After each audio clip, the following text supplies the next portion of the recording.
Bismillahirrahmanirrahim. Pemirsa tercinta yang dirahmati Allah Tuhan Yang Maha Esa, bersua kembali di kanal Hikmatologi. Monolog sederhana mengajak diri kita masing-masing berpikir. Kian melembut, cerdas, dewasa, bijaksana akan hati nurani berdasar kitab suci, agama kepercayaan yang kita yakini. Tentu saja upaya serius terus-menerus untuk menghayati, mempedomani, mengamalkan nilai luhur Pancasila niscaya dalam kehidupan sehari-hari. Pemirsa yang dirahmati oleh Allah Subhanahu wa taala, di hari Jumat penghulu, panglima, the big boss-nya hari.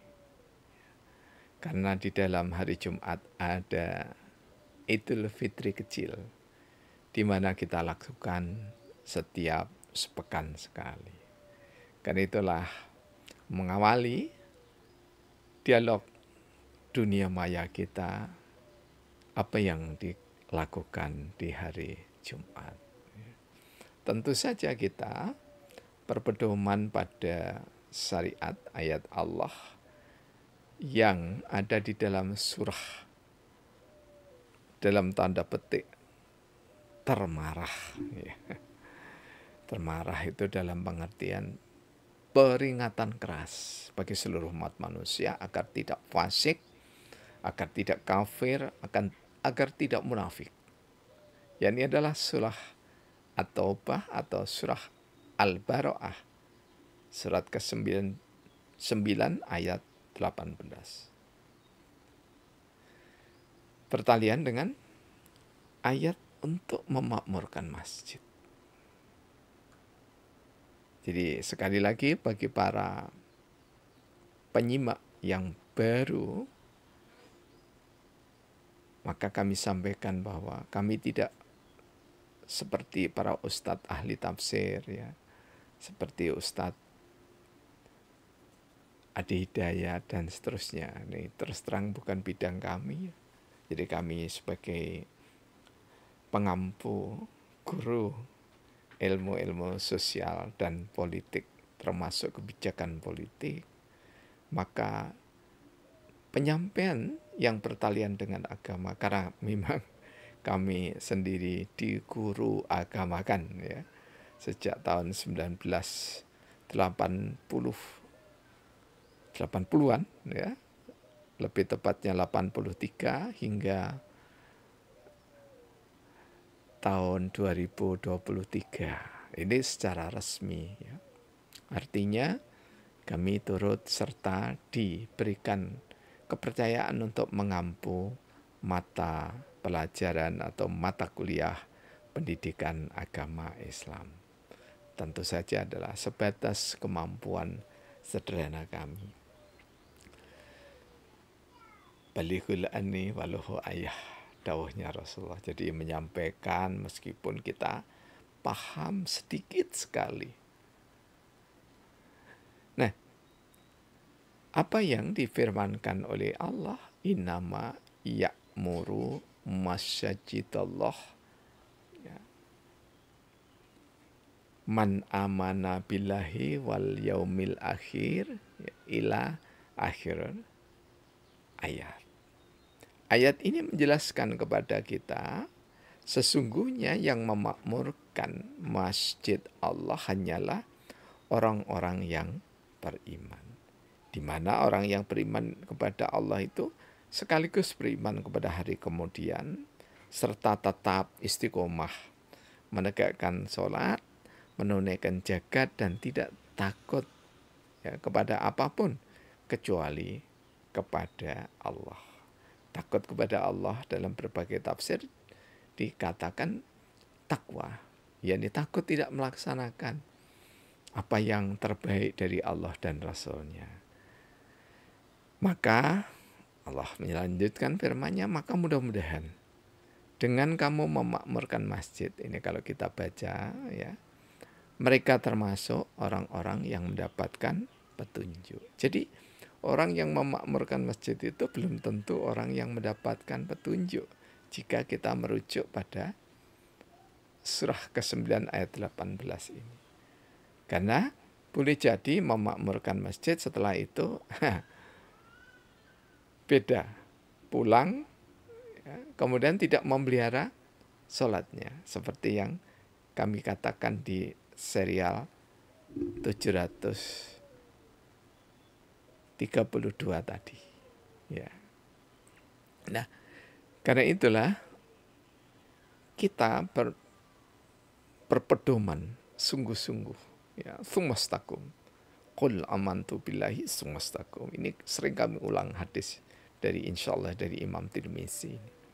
Jadi kalau kita beriman kepada Allah, tsumastaqum, pegang teguh. Apa yang harus kita imani lagi?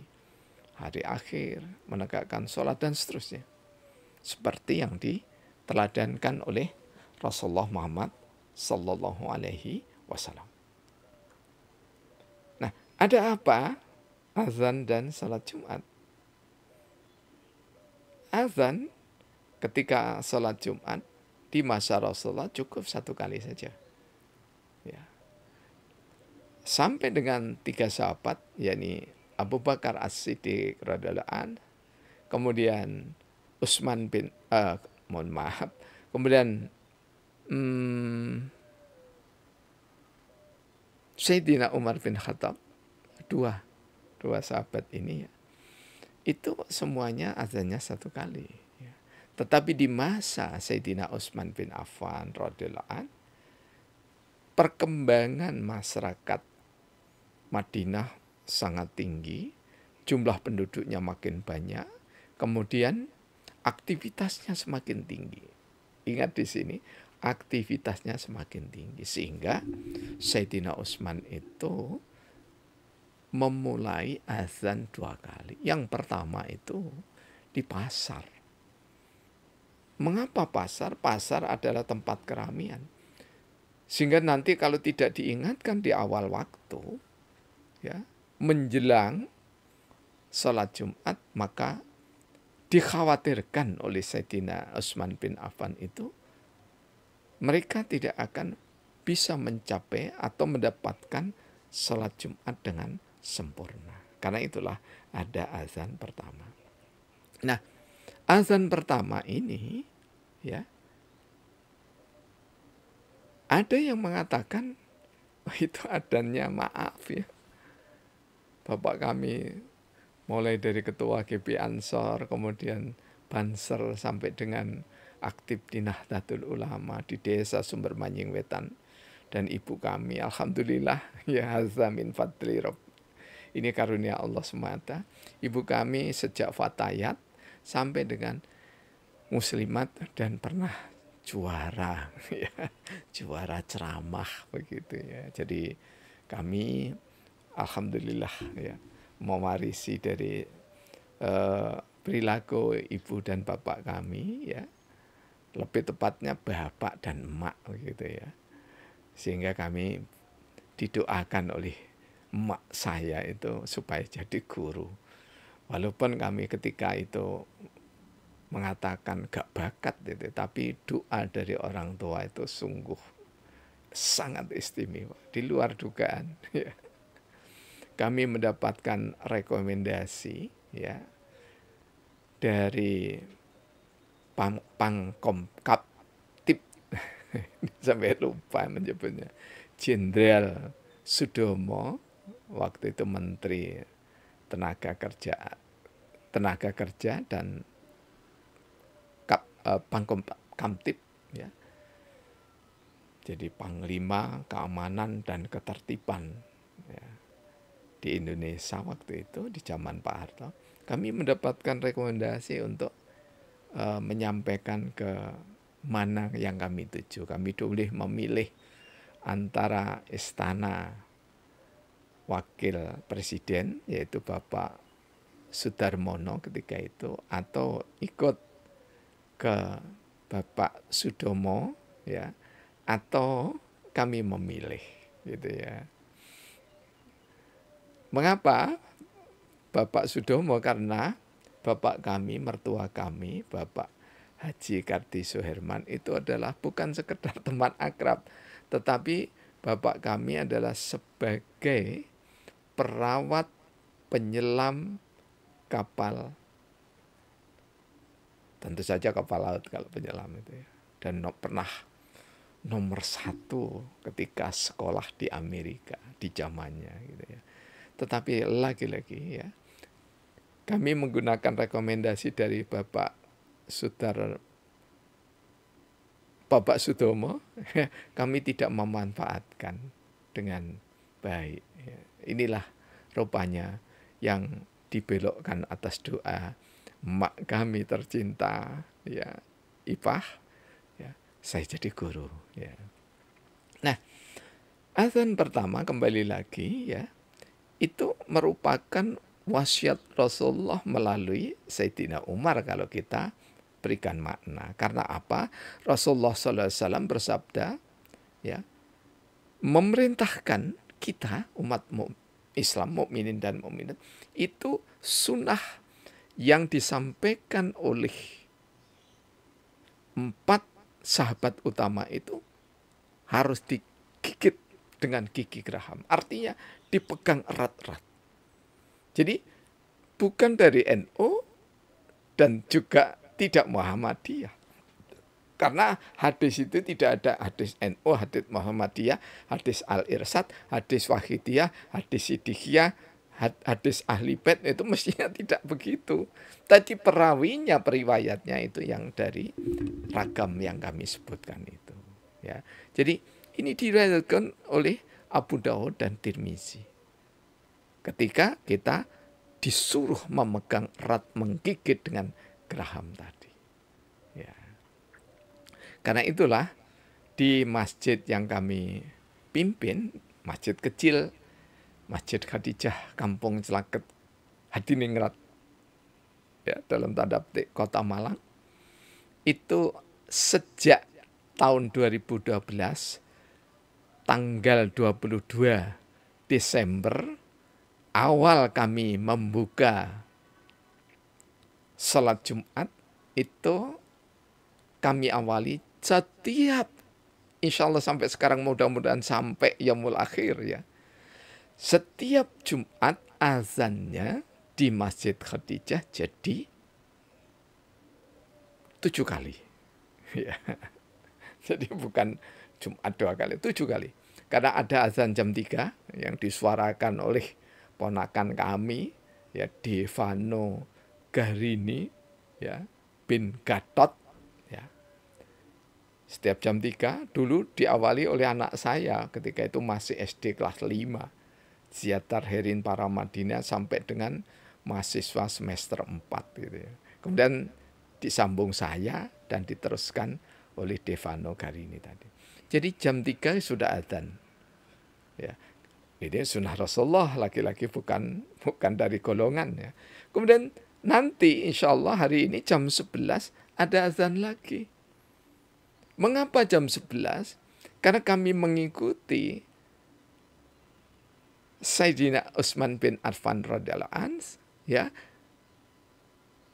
ketika umat Islam jumlahnya banyak dan sibuknya itu luar biasa, maka adzan jam 11 itu lebih fungsional dibanding dengan adzan menunggu, ya, kurang lebih sekitar 10 menit ya, atau 15 menit di tempat lain ya. Terbiasa, mohon maaf, di kalangan keluarga kami Nahdlatul Ulama itu kalau contoh gitu ya, kalau sholat Jumat dimulai jam setengah 12, nah ini jam 11 seperempat atau lewat 20 baru adzan pertama. Ini mohon maaf sekali lagi hanya berdasarkan pada riset kami. Orang yang mendengarkan adzan pertama dengan jeda kurang lebih dari sholat Jumat itu 10 menit. Ini yang belum mandi, yang masih bekerja, ini kurang efektif. Jika jam 11, insya Allah kurang lebih sekitar setengah jam ya dari pelaksanaan sholat Jumat, maka efektif. Sehingga ada tokoh Nahdlatul Ulama yang bernama Bapak Haji, ya, Kiai Haji Imam Ghazali, ya, itu bertutur, saya senang sekali Manggil saya Pak In. Saya senang sekali Pak In.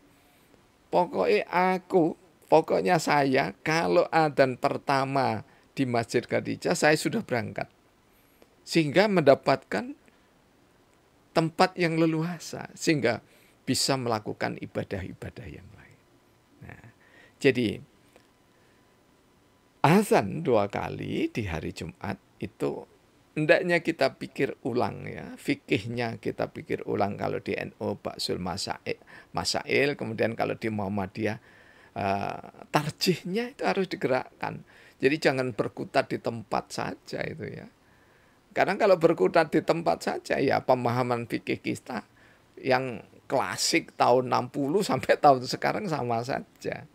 Karena kami pegang ya Himpunan Tarjih Muhammadiyah itu tahun 62 ya. Sampai sekarang tidak ada seruan untuk adzan 2 kali di hari Jumat dan sholat intizar itu tidak ada gitu ya. Kami tidak mengatakan bahwa kami ini lebih dari orang-orang hebat, itu tidak demikian, tapi kita ini semua saling menghebatkan gitu loh ya. Bukan saling menista, saling menghebatkan. Saling mengistimewakan dan saling memberi kontribusi. Sehingga kontribusi itu tidak memandang organisasi, tetapi dari siapapun itu patut untuk dihargai. Nah,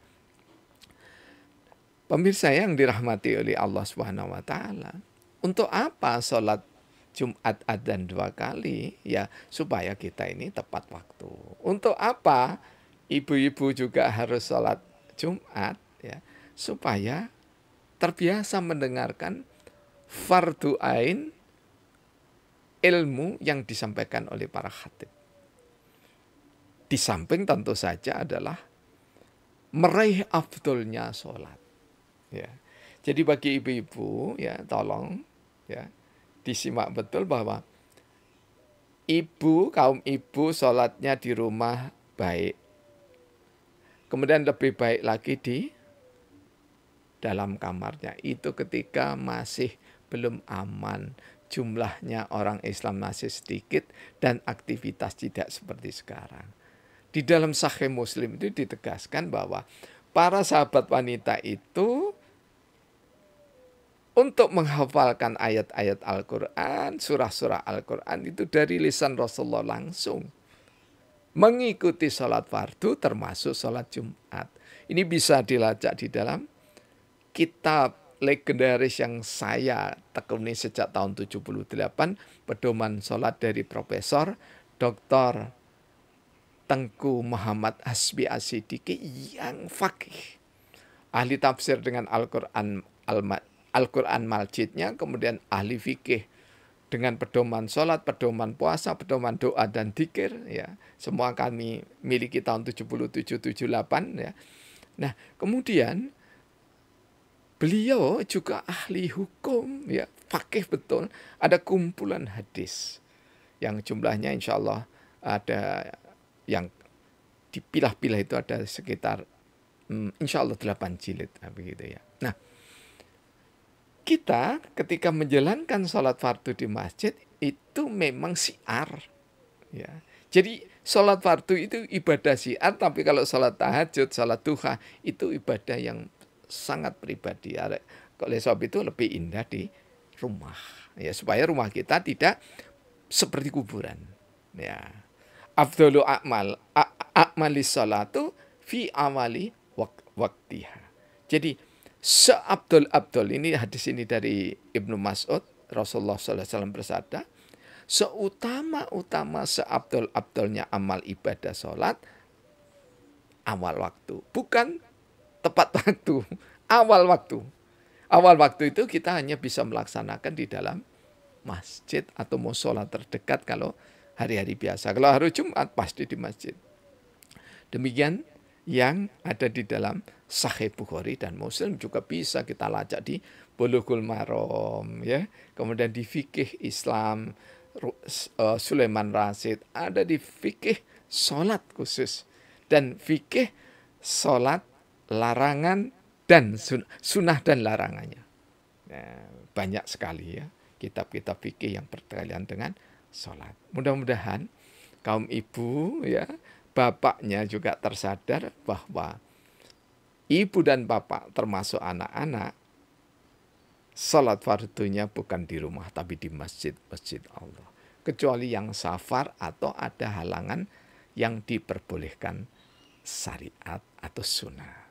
Mudah-mudahan sekelumit dialog kolbu kita ini menginspirasi sekaligus memotivasi khususnya pada kaum ibu sehingga bisa memakmurkan masjid di masjid-masjid terdekat. Dan mohon maaf para takmir tercinta, tolong berikan ruang pada kaum ibu. Jangan dikapling, jangan didiskriminasi kaum ibu, anak-anak putri kita. Ya. Biarkanlah anak-anak sesuai dengan takdirnya sebagai anak. Boleh jadi mungkin kesana kemari, ya.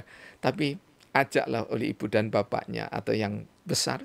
Kalau mau jalan dipegang, boleh tidak membatalkan membatalkan sholat insya Allah. Terima kasih.